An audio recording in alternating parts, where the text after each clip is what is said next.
All right, everyone, welcome back. My name's Anthony, and this is my channel. South Main Auto said, what's the smelliest fluid that we deal with? I say gear oil. Second worst is engine oil. So we got oil change, oil change, oil change. Yeah. All the fun stuff right here, Caleb. To what? We change your oil and install your parts that you buy from online? Yeah, we'll just change to M's other service. So the last place you changed the oil on this car, Caleb, stripped out one of the bolts in the shield, left 2 bolts out. Typical. Yeah, typical quality service that they got. Let's see. This is a Napa filter, which this shop does not use. This shop does not use. That's what you get sometimes when you go to other shops who don't care about your vehicle. And this is what they do. They should have advised the customer, like, hey, you need some new hardware to hold up your bent up shield, but they didn't.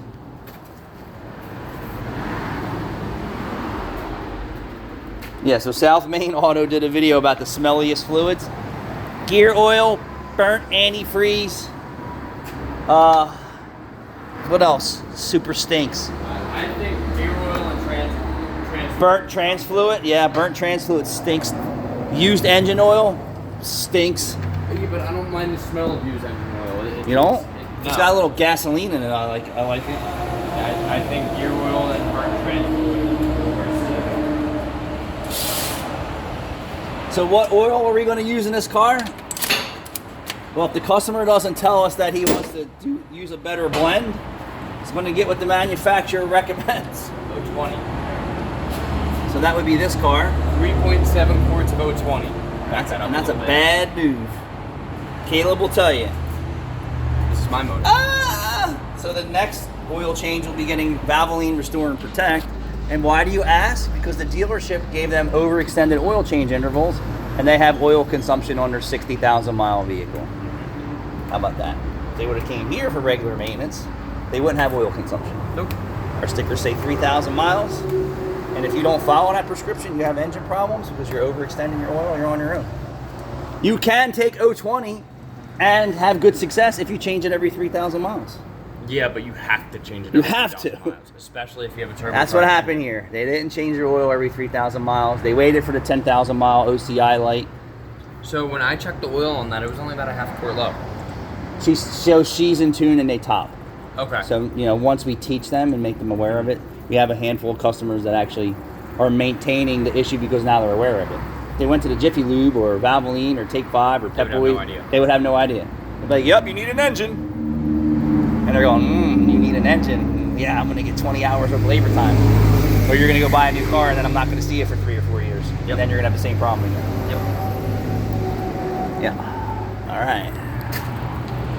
Honda, baby. Caleb just said it's a Honda. It needs a GDI, needs a tune-up, 40,000 miles. GDI turbo. It's time. Yeah. I mean, these motors, you have to be super on top of maintenance because they're finicky. Believe it or not, you can't just throw oil in your Honda and call it a day. Yeah. Guarantee you smell a lot of fuel on that oil. Actually, you see how dirty it is. Yeah. So mine wasn't. Yeah, it's definitely, you can tell. It's not like, you smell it. It's you shouldn't smell any fuel in your oil whatsoever, but there's definitely fuel present in that oil. Absolutely. Yeah. Mine was worse. Hold on. But that oil's still good to keep driving 10,000 miles. Nope. According to the test lab of results, it's still good. Still doing its job. It's not, people. It's not. It's not doing its job to the best of its abilities. No, it's not. Which with these, when your What- engine only holds 3.7 Was there an oil quarts, sticker in the window when you noticed? I don't remember. Yeah, I doubt it. I don't know if there's any shops out here putting a 3,000 mile oil change sticker on. No. I know it's 5 and more, so. Most of the shops that I see are putting 5. Yeah. And then what happens when you tell a customer they can go 5,000 miles? They go 7, they go 10.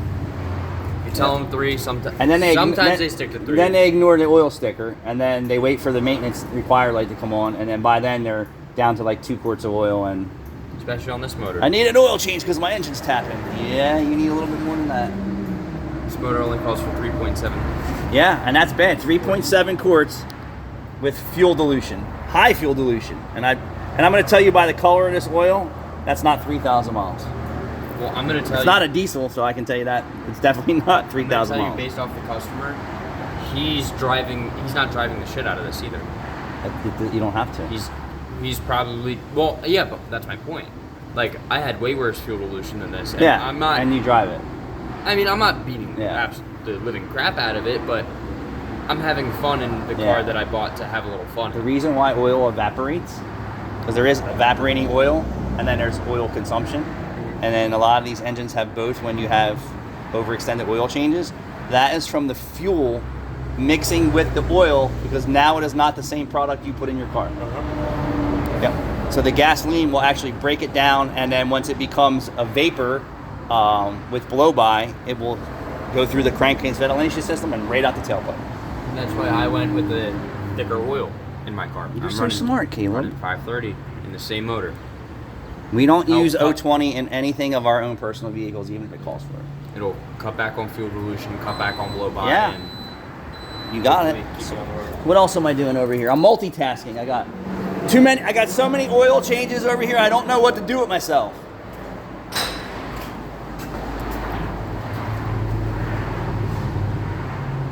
So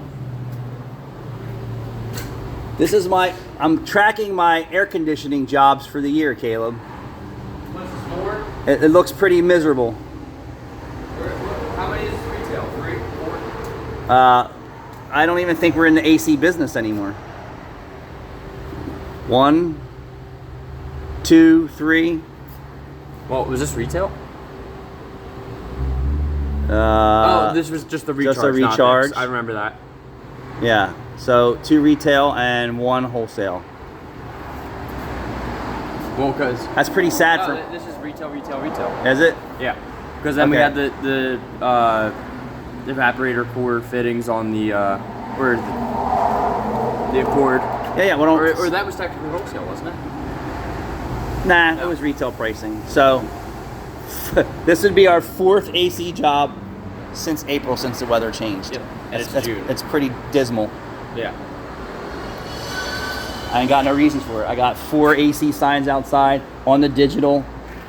Had a couple phone calls for free AC checks, but they wanted their car to be fixed. Yeah, and I was like, all I can tell you is we can look at it and then advise you. And You're doing what you can marketing wise. I'm doing everything I can to drive customers in for AC work, and they just ain't showing up. But this one's here. This is a regular customer.